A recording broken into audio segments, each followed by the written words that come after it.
You would think, wouldn't you, that flashcards are pretty self-explanatory, but let me show you. Here is a typical flashcard. It is about Macbeth. My mind is full of Scorpion's dear wife.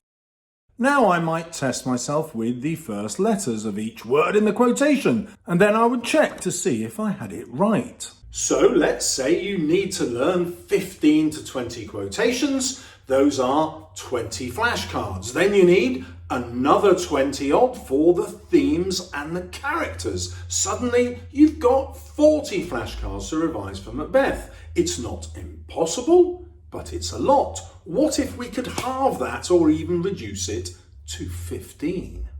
Well, let's take that same quotation and look at the clues. So my clue is, destroying the great chain of being makes Macbeth animalistic and insane. Suddenly I've got this brilliant vocabulary to remember.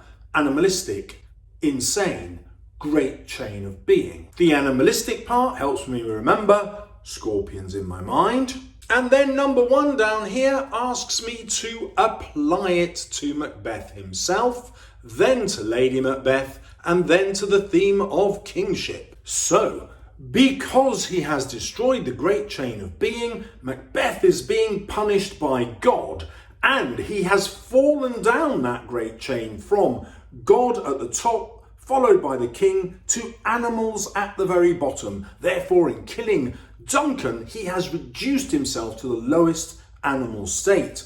The scorpions also represent the poison that he has introduced to his own body, in the same way that he's introduced this poison into the body politic of Scotland. Boom! Grade 9, easily done with my keywords. Okay, smart Alec, Mr. Salles, this is a quote about Macbeth. How the hell do you link it to Lady Macbeth? And that, of course, is tricky, and that is where the grade 9 comes jumping in again. So, do you remember how Lady Macbeth said, "Come, let me pour my poison in thine ear"? Therefore, she has created the scorpions just as Macbeth has in killing Duncan.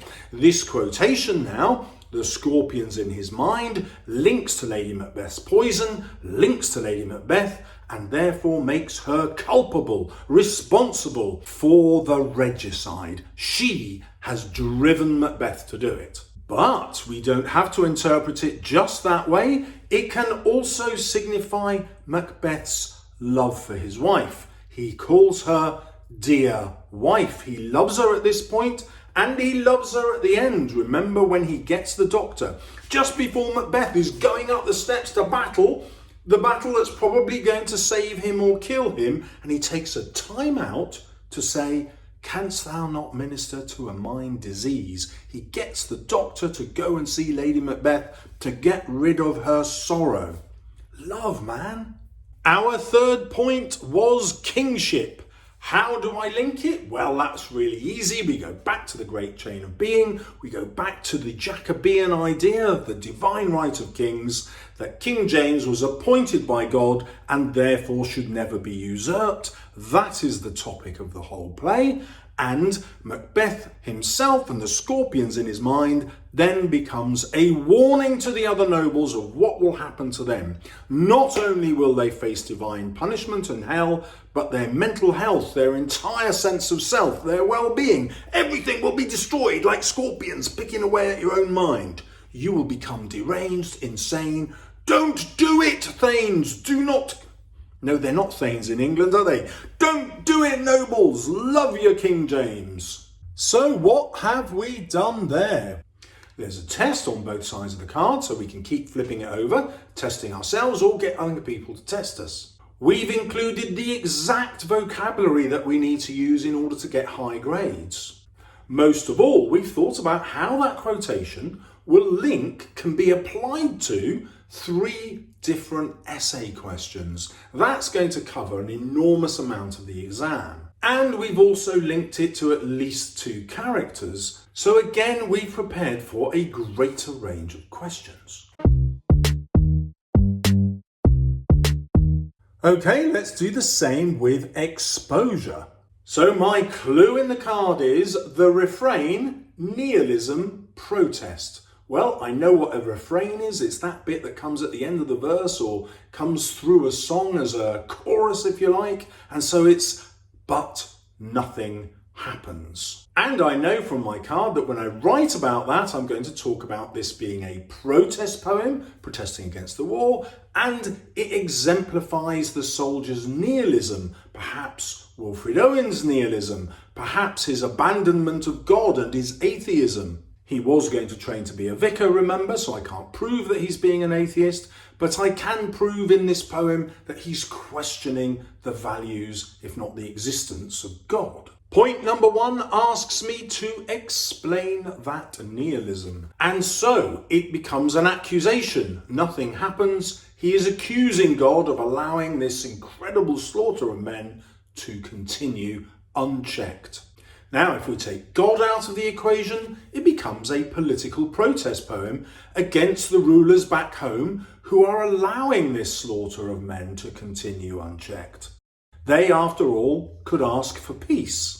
And you'll probably know that his great friend Siegfried Sassoon wrote to the Times newspaper asking for peace, and he threw his own Victoria Cross into the river, never to be seen again, in protest at the conduct of the war. The next point asks me to link it to remains. Now, really usefully here, the refrain comes at the end of the poem, and so I can link it to the end of remains. His bloody life in my bloody hands. This again is nihilistic. We can describe it as a longing for death. Perhaps the soldier is going to end his life through despair at his own guilt. Who does that remind you of? Bloody hands? Yes, it is. It's Lady Macbeth. A deliberate reference to suggest not only the soldier's guilt, but perhaps, like Lady Macbeth, his suicide.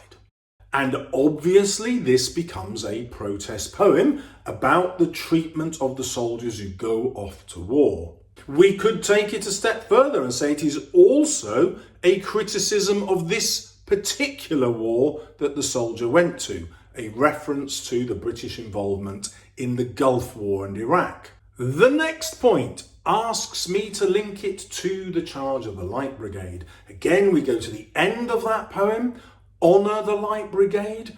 This could be used patriotically, so it is a complete contrast to remains and a complete contrast to exposure, or it could be much more subtle.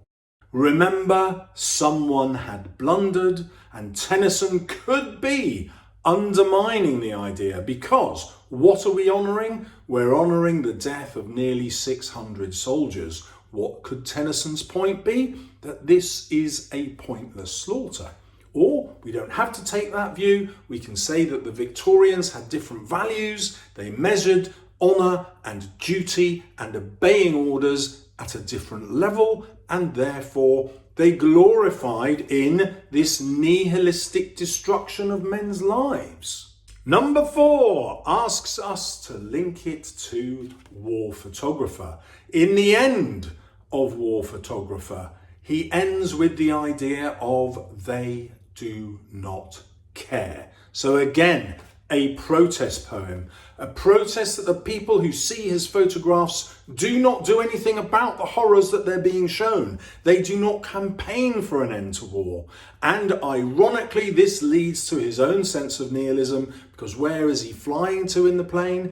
He's either flying home, where the audience doesn't care, or he's escaping this lack of feeling and flying back to war, which is at least preferable to the cynicism and nihilism at home. Either way you interpret the end of the poem, it is a protest poem about war. And this time, it's not the leaders who are culpable, it's the general public, it's you and me. So how awesome is that? I have a grade 9 revision card that will help me revise exposure, but it will also help me get grade 9 if it comes up against remains or war photographer, or charge of the Light Brigade. Now, I wouldn't have to do many of these to revise, let's say, 8 of my poems. Suddenly, my revision becomes much more efficient, my knowledge becomes so much better. If you want some more super efficient methods of revision, check out my next video.